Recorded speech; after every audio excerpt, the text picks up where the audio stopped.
This is 14-year-old Regina K. Walters. The truck stop killer snapped this photo of her just minutes before he killed her. Let's recap.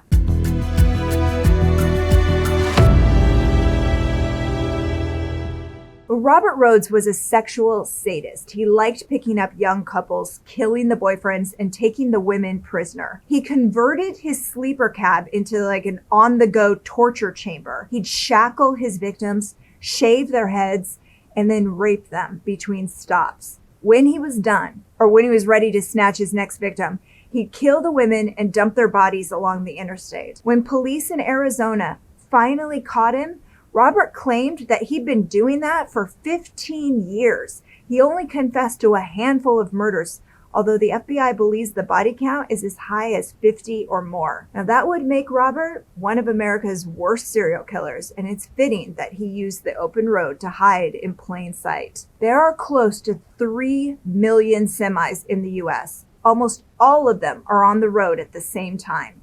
It's a mentally taxing job. It's tedious, solitary, physically draining. According to one former FBI agent, it's the #1 profession of serial killers. Stay out of truck stops. Tricia Walsh and Doug Ziskowski were newlyweds from Seattle, Washington in November of 1989. They decided to sell all their stuff and hitchhiked their way to Georgia, preaching the Bible along the way. Robert Rhoades picked the couple up somewhere in Texas. He claims to have killed Doug almost instantly, and then he spent the next week violating and torturing Patricia before killing her and dumping her body in Utah. Police in Texas found Doug's remains in January of 1990. An autopsy showed that he'd been shot in the head several times with a semi-automatic. In October of 1990, deer hunters in Millard County, Utah, stumbled on Patricia's remains. She was so badly decomposed that police couldn't ID her body. She was Jane Doe 1 for 13 years. And then, in 2003, dental records confirmed her identity. Now, by then, Robert Rhoades was already rotting behind bars. Robert's next victim was 18-year-old Shayna Holtz, who was lucky enough to survive a run-in with the truck stop killer. According to police, Robert kept Shayna shackled in the back of his cab for weeks. He tortured and raped her numerous times. She escaped when Robert pulled into a brewery in Houston and chose not to chain her up. Instead, he left her in the cab and said, "Sit there and be a good girl." And thank God she did not. So Shayna Holtz was a tough girl. She'd been on the street since she was 12, and she'd been raped at least 20 times by different men. She was a survivor, and she ran away as soon as Robert gave her the chance. Now, police found her running naked through the streets of Houston. Her head was freshly shaved and she was still wearing a chain around her neck. She brought police back to his truck where they detained Robert for sex crimes because, hello. However, Shayna chose not to press charges because she didn't think she had enough evidence, saying it's just going to be my word against his, and so sad, but God, she probably wasn't wrong. So police in Houston were forced to let him go. Days later, he stopped somewhere else in Texas, and that is when he spotted 14-year-old Regina Walters and 18-year-old Ricky Jones thumbing for a ride. So Ricky and Regina were madly in love. According to Ricky's friends, he didn't know Regina was only 14. Her parents disapproved, so the young lovers decided to run away together. The plan was to hitchhike from Pasadena, Texas to Mexico. They didn't make it very far after they climbed into Robert's truck.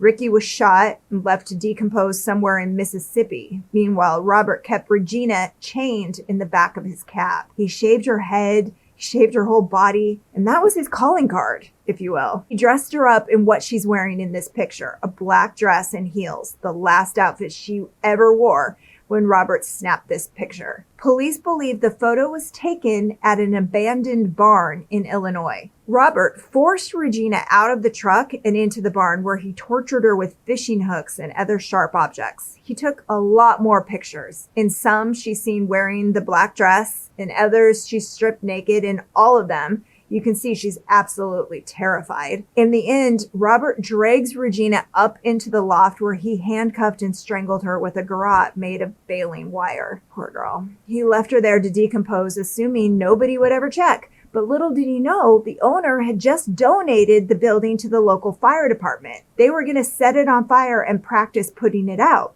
And it would have worked in Robert's favor had the owner not decided to walk through one last time. He wanted to make sure there was nothing inside worth keeping, and that's when he climbed into the loft and found Regina's body. They got lucky, though, when a detective from Pasadena called regarding a missing persons case they were working on.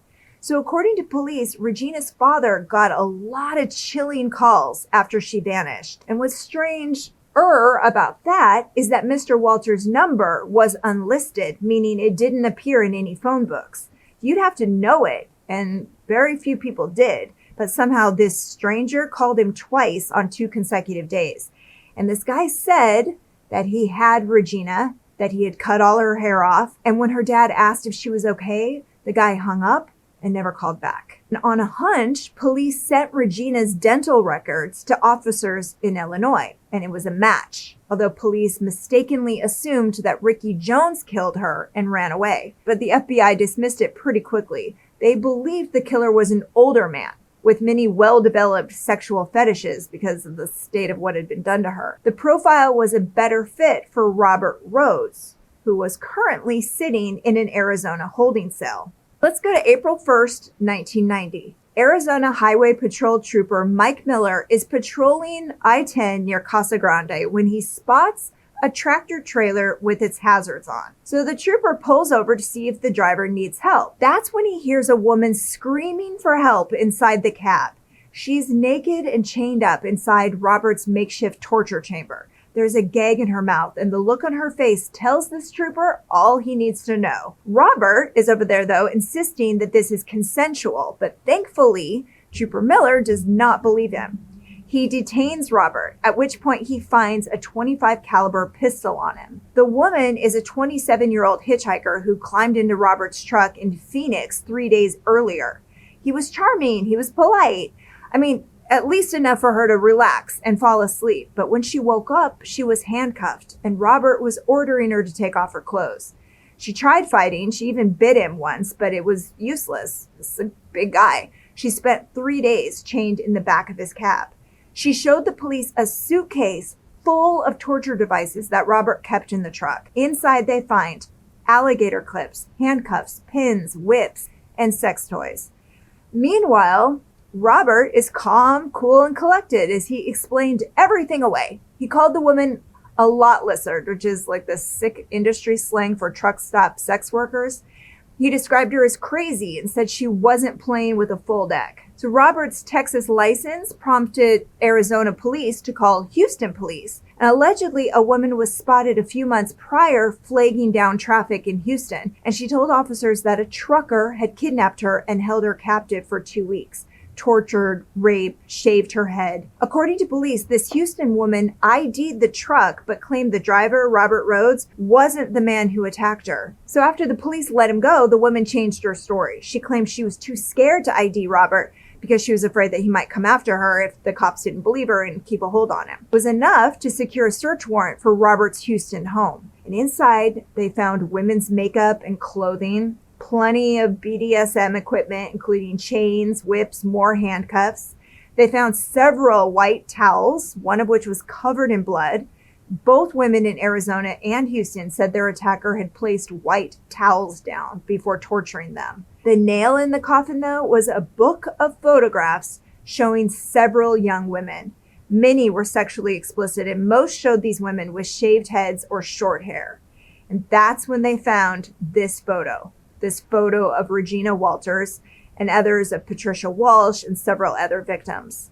So Texas police quickly called Arizona to see what else was found inside Robert's truck. And that's when they discovered a tiny notebook that belonged to Regina Walters. Inside was her father's phone number and a message that said, "Ricky is a dead man." His trucking logs confirmed that he was in Oklahoma City on March 16th and Enos, Texas on March 17th. The logs matched the strange calls that were made to Regina's father, as police had traced them to those cities.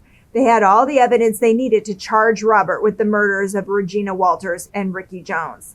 In 1992, he ultimately pleaded guilty just to avoid the death penalty. Authorities in Utah tried charging him with the murders of Patricia Walsh and Doug Zykowski. However, their families asked not to go through with a trial because it was likely too taxing, and Robert was already going to spend the rest of his life in jail. In 2012, he confessed to Patricia and Doug's murders as well, though, and was given another life sentence. Despite confessing to these 4 murders, police think that he definitely, probably for sure, killed upwards of 50 people. His truck logs line up with many disappearances between 1975 and 1990. Imagine that span of time. Crazy. The latest news, though, came in 2015 when police posted a picture found in Robert's collection on Facebook, and a Canadian woman named Pamela Milliken recognized her younger self and came forward. She said that Robert had picked her up at a truck stop in 1985. He snapped the picture when she got in, claiming that he was going to show it to the police if she tried to rob him. So as they drove, Robert pointed to a sign on the dash that said, "Cash, grass, or ass. Nobody rides for free." Pamela, you lucked out. She had a consensual sexual encounter with him. I mean, as consensual as you can get if you're trying to get a ride and the man says he's not going to give you a ride without ass. So there you go. But luckily, he dropped her off safely at a bus stop in Winnipeg. Obviously, she's lucky to have survived a night with the truck stop killer. It's not clear why he didn't actually do the things to her that he did to the others. Maybe it's because she didn't really fit his MO. There wasn't another guy there. Or who knows? Only Robert can answer that question. And he's likely not talking. Instead, the 80-year-old trucker is slated to spend the rest of his days behind bars at a correctional center in Chester, Illinois. According to the FBI, upwards of 850 people have been murdered along America's highways over the past few decades. Of those, more than 200 cases remain active and unsolved. Currently, 25 long-haul truckers serving prison time for multiple homicides between the 70s and the early 2000s. While similar crimes still occur as of right now, they do so at a slower rate. Not quite as bad as it used to be. So, silver lining? But it happens often enough that the FBI has a special unit called the Highway Serial Killings Initiative. Dear God. While most long-haul truckers, obviously, wouldn't hurt a fly, you never know whose cab you're getting into, so maybe just stay away from long-haul truckers. Absolutely. If you like getting all the crime in half the time, Chris and I are here 3 times a week. And if you want to spend more time with us, which would be amazing, check out our member options. We get together and we talk about crazy crimes. It's more of a conversation and less of just like a conversation between you and me. I hope to see you there. And in the meantime, dear God, don't hitchhike.